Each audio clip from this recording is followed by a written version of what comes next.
Time's tyranny. Clocks reveal Gatsby's doomed quest. How Fitzgerald's imagery reveals our universal human struggle.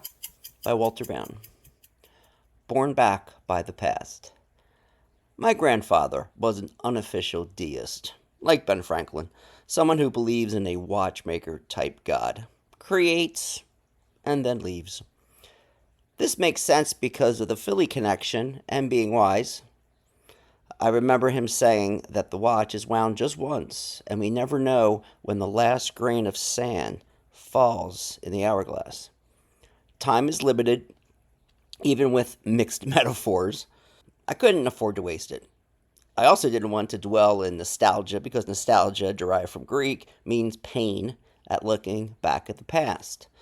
This was coined by an Alsace physician, Johannes Hofer, in 1688. Nostalgia is the major antagonist in F. Scott Fitzgerald's The Great Gatsby, 1925, which turns 100. Yay! And I believe nostalgia poses a greater problem for J. Gatsby than his lack of social class, his initial lack of money, Tom Buchanan, and even George Wilson. Not only is Gatsby affected, but the novel's most famous ending underscores this theme for all of us sports, young and old. So we beat on, boats against the current, borne back ceaselessly into the past. Even though we're working hard, rowing, the current, both water-based and time-based, like current time, representing gravity, acts upon us with resistance. We fight against many forces as we strive to move forward, yet we seem to be borne back to the past. The word beat has many meanings: a rhythm, as if moving to primordial drums, like we're beat after a long day, but we carry on. I also appreciate the complex dual meaning of borne. With an E, it means to be carried, but borne also refers to birth. We're constantly being born into the past. It's a hamster wheel, a closed circuit, a Mobius strip. The past and the forces of nature and human nature keep us from progressing. This is evident in relationships where you date or marry the same archetype repeatedly. The bad boy, the femme fatale, and it's the past repeating itself. The same narcissistic boss as in Office Space or a business with a negative growth mindset. Why expect a different outcome if continuing as the same person, making the same decisions? Misguided quest against time. Gatsby, too, tries to fix what happened, but he is ceaselessly, continually pulled back by it. It was no fault of his own, really. He was caught up in the great delayed Teutonic migration, as Nick calls World War I, and impersonal government sent him abroad. After, he's trying to recapture the best thing that ever happened to him, after trying very hard to die, old sport. This makes sense. However, it's impossible. This exchange in Chapter 6 makes it evident. I wouldn't ask too much of her, I ventured. You can't repeat the past. Can't repeat the past, he cried incredulously. That's Gatsby. Why, of course you can. I question most adverbs, but an adverb used strategically is a thing of beauty. Incredulous means unwilling to admit or accept what is offered as true. He cries, and that has the connotations of sadness and anger. J. Gatsby really believes his own godlike abilities. I'm Gatsby. I'm great. I can make anything happen. I've made myself happen. Nick describes him as the Platonic conception of God, a self-made manifestation of a false prophet. This ego, however, is a false ego, symbolized by the color yellow, representing his deceptive exterior of gilded grandeur. Right, think of the Gilded Age, which was before this Jazz Age. In Chapter 5, when Gatsby knocks over the defunct mantelpiece clock, it's a significant moment. In class, and I've taught this novel for 22 years, I often ask, what's significant about this? Many students are puzzled. What do you mean, Bowne? Professor Bowne, what do you mean? They see it as incidental. But it's not there to fill space, people. There's a purpose. It's not accidental. Great artists do not include random, meaningless details.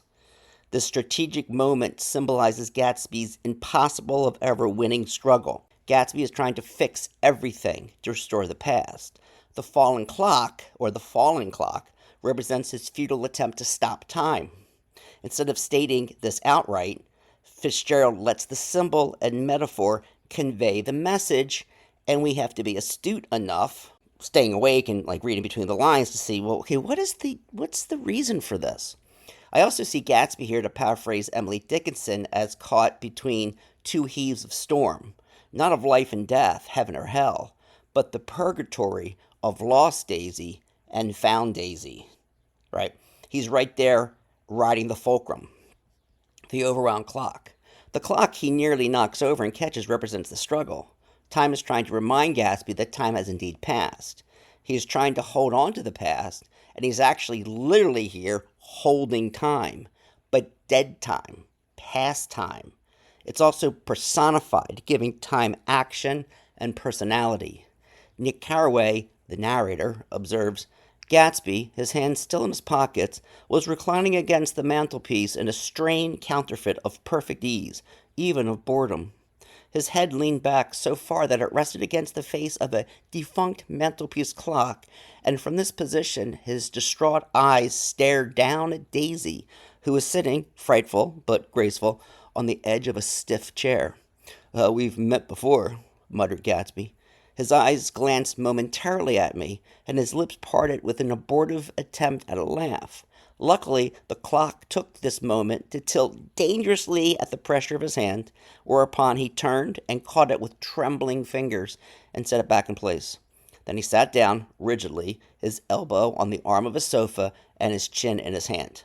All right, there's a lot to unpack here. The clock has a face that Gatsby, his head or logic, has to face, as in face the face. Of course, in this situation, facing this crisis, and an unreal goddess, his fingers would tremble. I love Fitzgerald's poetic language, the use of the oxymoron, right? Frightened with graceful, strained with perfect. Oxymorons are two words put together that are seemingly opposites, right? The two former lovers are trying to look natural in an unnatural situation, and Gatsby has placed all of his chips on the roulette table for this afternoon tea. Everything is leading up to this, has led up to this. Nick describes Gatsby as looking like an overwound clock. There are many time references, and this essay could be much longer, right, this lecture. But for now, let's explore the essence of this conflict and what Nick calls, paradoxically, the colossal vitality of his illusion. How can a ghost have life? How can an illusion have vital signals? Have vital signs. Literally, it's impossible. But for those struggling with anxiety and depression, the illusions and fantasies in our circuits are omnipresent and powerful. Gatsby has been fixated on Daisy every single day, every single minute, for 5 years. Can you imagine, right? 5 years with no one except his vision and memories of her. She's an unholy grail, but she is everything. But time hasn't stopped for Daisy. She's gotten married, has a daughter, Pammy. In fact, Daisy rather forgets about her, calls her a dream and a fool.